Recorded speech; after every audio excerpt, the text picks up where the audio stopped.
Hi, I'm Ruth and this is Fay Hollow Homestead. I am doing a tour today of the food forest that I have. This is a Zone 6, heart of the Blue Ridge Mountains in Virginia food forest, which means everything in here is perennial and edible. So I'm very excited to show you around. It is early spring. We're having a frost again tonight. And so everything is kind of small still, but this will be a good comparison for later on in the summer when things are blossoming and blooming and just getting really bushy and huge. So this is what it looks like here before our last frost date, which should have been a couple of weeks ago, but it's still freezing here. It's cold, unfortunately. A little bit frustrating, but you know, we do what we can. Also, all of these plants that I have planted, I planted last year, and so a lot of these things are real small, but this is the first winter that they've gone through, and so this spring they should really be getting large and starting their primary growth. So we're going to enter in, and first thing is, you see I've got this cattle guard over here, because what I've got growing along the ground here, along the cattle guard, are my hardy kiwis. And so these are going to vine up and they're going to get super tall and hopefully create kind of a canopy over the cattle guard. And then I've also got some red stem spinach growing, which has not popped up yet, but that's going to also grow up alongside of it. And as you see, there's some stuff back here. So we're gonna come around the guard here. And one of the things about a food forest is that there are many layers. There's 7 layers in all, actually, in order to get a really cohesive, well-working perennial garden that's kind of self-existing. You don't really have to do a whole lot to it. And one of my ground covers that I use, I just transplanted this a couple weeks ago. This is some oregano, so that's going to cover and spread. I do have a couple of garden beds in here. This is my onions, and you can see right up from the onions I have my potato bed. And I do the no-dig method, so things are just super easy. So here on the other side of the cattle guard, there's my gate. I have a gooseberry bush, and you can almost see some of the blooms coming out. We're going to have berries on there pretty soon. And then, like I said, it's going to frost, so I've got some stuff to cover up some things in here that are still tender. This is a dwarf mulberry tree that I've got growing. So this mulberry bush, I planted it last year. It was really just a twig. I got it from Baker Creek Seeds, and it's an ever-bearing dwarf mulberry bush I'm super excited about. But it grows really fast, and so even though it's just basically a twig when I planted it last summer, it did get taller than me. And so one of the nice things about mulberries is you can really just kind of hack at it when you're pruning things in the spring. And so I cut it down to size. It comes up to my knee now, and we've got some growth coming up on it. Excited for those mulberries to come. If you notice, it is raining somewhat heavily, so I've got my raincoat on and looks like I just got out of the shower, but this is one of my favorite times to be in the garden. I love when it rains in the garden, and so this raincoat gets a lot of use. So here's our mulberry, and you'll see I've got some strawberries coming up. Planted those last year. They should start spreading out this year. And then we have another gooseberry. So I've got the bushes, I've got the ground cover, and then you'll see here I really like to do cut flowers. And I didn't really plan for a cut flower garden last year, and so I used the strip all along the food forest fence line to plant my cut flower garden. So these are all self-seeded. There's a few seeds that I threw in this spring already, but this is all going to be cut flowers. And again, I think flowers are so important to bring in those pollinators, and so an average of probably 50% of my garden to 75% of my garden should be flowering at one time in the summer, ideally, in order to get the best pollinator situation going on. So I try to have a lot of flowers. If you can see, I've already got some blooming. the comfrey. We've got cherries already growing. This is our cherry tree. You can see the cherries starting to come together already. This is a tart cherry, so we would put this in our pies, although I still kind of like to eat them fresh. Very excited to see those coming along. And we're okay, so walking up. Here's the potatoes, and you can see I have a couple of paths. Ideally one day I'd like to have this all mulched in, but right now this is all I can do for the moment. So do what you can, and then just add a little bit. My policy is one project a day. So here's a pear tree that I've got growing, and all of these have been pruned this spring. Pruning is an addictive thing, super easy. A lot of people get intimidated by it. There's no reason to be intimidated. It's a lot of fun, and mistakes are easily fixable. Here's a plum tree. Planted this for my daughter. She just loves plums. And if you see, I have a grapevine growing right there. Some of the leaves are just starting to bud out on it. And you can see there's a lot of mushrooms growing pretty much everywhere. The mulch gives me a very fungal based soil, and that just is really healthy. And then here is a pollinator garden. So I just kind of let this do its thing, spread a lot of pollinator seeds, and end up with kind of a modge podge of wonderful flowers during the summer. You never know what it's going to look like. And coming up, I've got some French sorrel, some strawberries as a ground cover, comfrey that kind of sprang up on its own. Here's a peach tree, and you'll see under all of my trees I either have flowers or seedlings of lupine, which is just beautiful. And here at the top of my garden I have some perennial onions. These are bunching onions, and they divide themselves and they kind of spread, which is wonderful.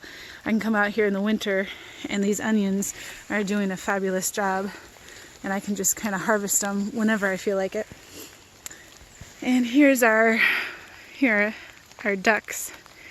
I'll be putting a spigot on that pool either today or tomorrow, and I'll hook a hose up to that and be able to water my whole food forest with it. Very excited about having that started up. And here is an aronia berry, or some people call it a chokeberry bush, starting. This is a very exciting thing. So the aronia berry I planted last year, and it was just this little tiny twig, and it looked like it died. And I am glad that I remembered where I put it, because it popped up this year and it's growing. I've read that aronia, you can plant it 1 year and then it doesn't really do anything, and the next year it will just grow abundantly. So I'm very excited that even though I planted just this little tiny twig last year, that now it's actually starting to do something. I'm glad I remembered where it was. Something that I learned with making a food forest: you can't just stick things places. It would be, well, you can, but it's nice to jot down what you're putting where, so later on you can kind of have a map and know what's growing. So I have, it's difficult to see, but I have another aronia berry bush growing right here. I have a filbert, a hazelnut tree growing right up there next to the onions. This is my witch hazel plant, or a tree. I've got 2 of these. These are native to Virginia, which is really nice. I like to grow as many native things as I possibly can. But the witch hazel is very medicinal, and then it also flowers in the winter. These beautiful yellow flowers, which is very exciting because not very many things bloom in the winter. So to have flowers coming up is a nice thing. I've got some loganberries up against that fence right there. They're going to be using that to climb. So this is my woad. You can kind of see it. It looks a lot like a weed, and some people do think it's a weed, and it likes to spread. But woad is a very medicinal plant. It helps with anti-cancer and such. And then along this back end here, I planted a whole bunch of milkweed. So, and then there's other flowers coming up there as well. Pollinators, pollinators, pollinators. I have a couple of fig trees growing right here, and then some oregano plants in between. This is one of my sweet cherry trees. I'm very excited about that. I love sweet cherries, and so do my kids. And you can see there's some baby lupine coming up right there. And then some North Sea strawberries. I have strawberries everywhere. You want to have a good ground cover. So I have strawberries growing everywhere. I have berries that grow along the ground. I have asparagus and oregano and thyme and all these different ground covers because ground covers are super important to keep back the weeds. So you end up having these beautiful gardens full of edible things rather than grass coming in, which is definitely not the ideal. So fill up that space because Mother Nature is going to do it for you. Do it and do it purposefully. After the figs, you'll see I have strawberries just starting to really come in everywhere. I want those to spread. I've got another filibert hazelnut tree coming up right there. And then along the edge here, I have a lot of mushrooms. No, also I have all of these berries. So I have many different kinds of berries growing here. Loganberries, mulberries. Well, the mulberry bushes you'll see later on, but raspberries, blackberries, all fall goldberries, all sorts of different things growing here because this is my shadier side of the garden. Now it gets full sun half the day, but then half the day it's covered. So that's where I like to put my berry bushes because it kind of simulates the edge of the forest. As you can see, we are on the edge of the forest, and that's where they like to grow the best. So I'm trying to put them in the right place where they'll be happy. Okay, so here we have another peach tree, some more perennial onions. I have my horseradish growing right here. Lots of strawberries. Goji berry. So I love goji berries. I don't like the taste, but I like to dry them and crush them up and put them in my smoothies. They're really good for you. And goji berries are super exciting because they grow and they spread very fast. If you see right here, I planted this one goji berry and then it spread all last year. And so that's just last year's spread, and I planted it last year. I just can't wait to see what happens this year. So here we have our newest addition. Say hi, Finn. Finn. Say hi. He's such a cutie pie. Okay, so we got an aronia berry, more strawberries. I got strawberries everywhere. And then here is my asparagus bed. I don't know if you can see all those tall spikes coming up, but I love asparagus. So I have 3 asparagus beds, and there's quite a lot coming through on just this one alone, all the way around this tree. You can see one of the lupine flowers blossoming. Very excited about that too because they are just absolutely beautiful. And some miner's lettuce right there. Everything in here is perennial, and everything in here is edible or medicinal except for the lupine. So here we go. Here's a peach tree because we love peaches. And if you'll see around the bottom of this trellis that I made out of cedar logs and grapevines that I got from the woods right back here, we have grapevines growing, and so that will cover that eventually. And it's really coming through now, the second year. I'm excited to see those leaves coming out already. I got some blueberries.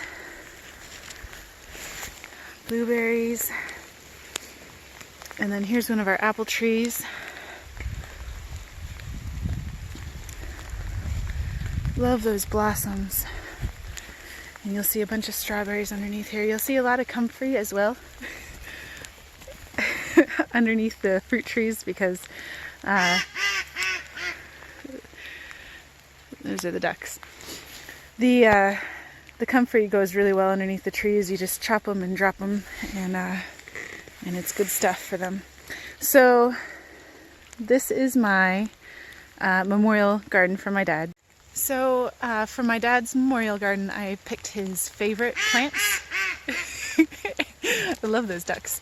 And I planted them right here. So you can see I have some sage growing. I have some Shasta daisies, some ornamental grass. I have 2 rosemarys and 2 lavenders. And then over here in the corner, I have a Rosa rugosa, and that's for him as well. So this is my memorial garden for him.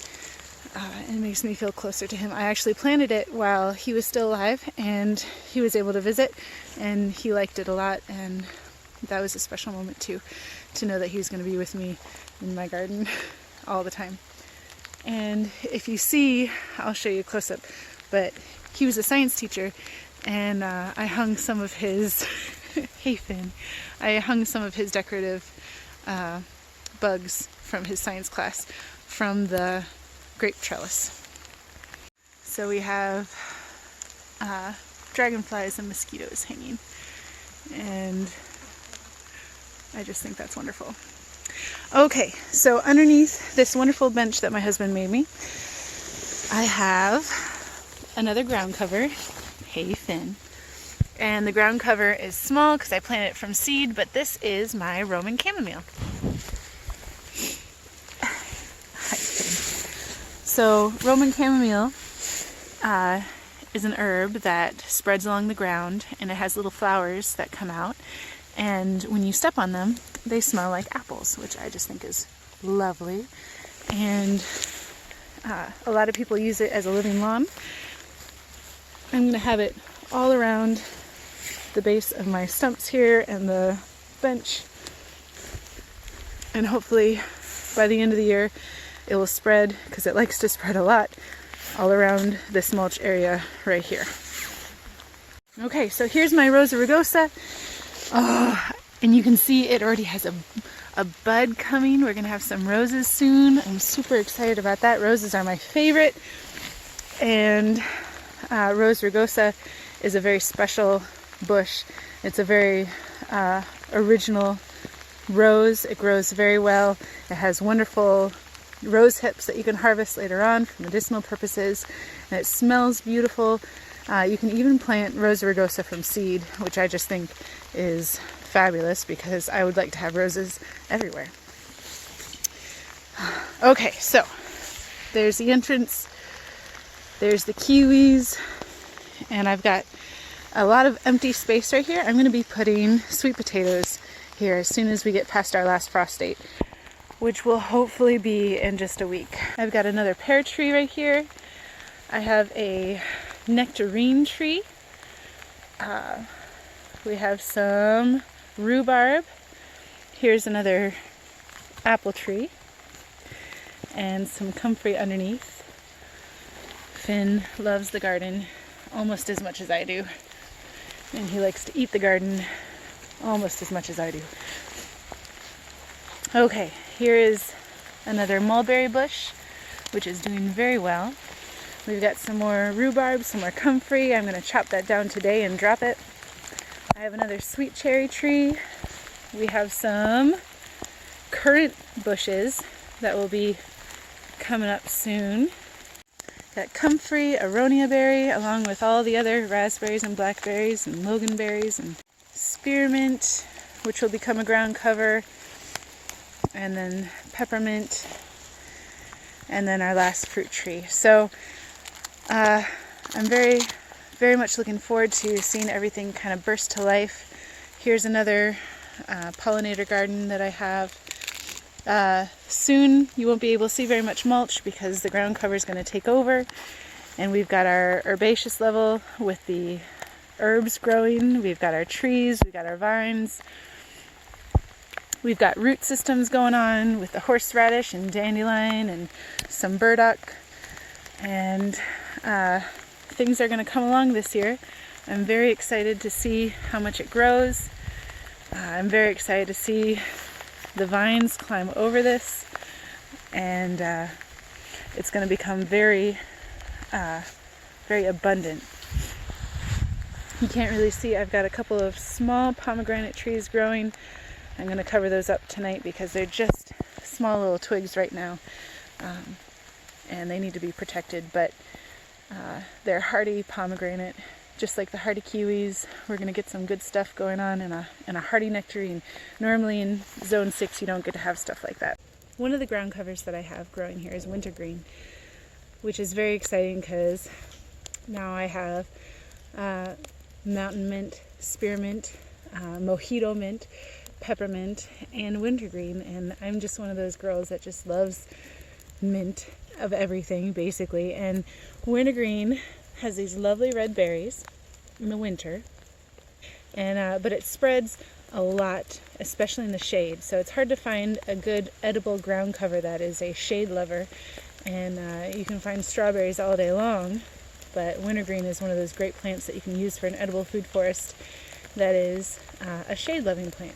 So I have this tucked away with all of my other raspberries and blackberries and such here. And you'll notice that I have all these mushrooms growing around my garden. Now, some people are a little bit hesitant when it comes to mushrooms, but I adore foraging for mushrooms. And one of the great things about these mushrooms that I have growing is these are wine cap mushrooms, and these are completely edible, delicious. A lot of people grow these on purpose.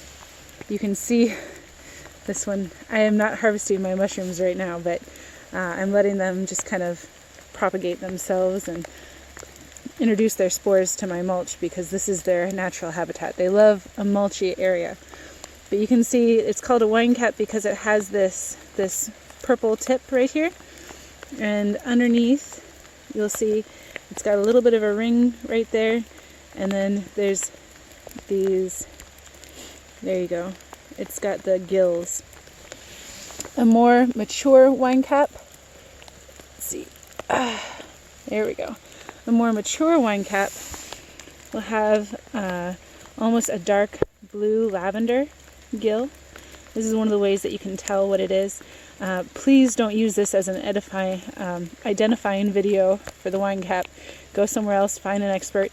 I know personally that these are wine caps. I've eaten them, they're delicious, and I have them now growing abundantly all over my garden.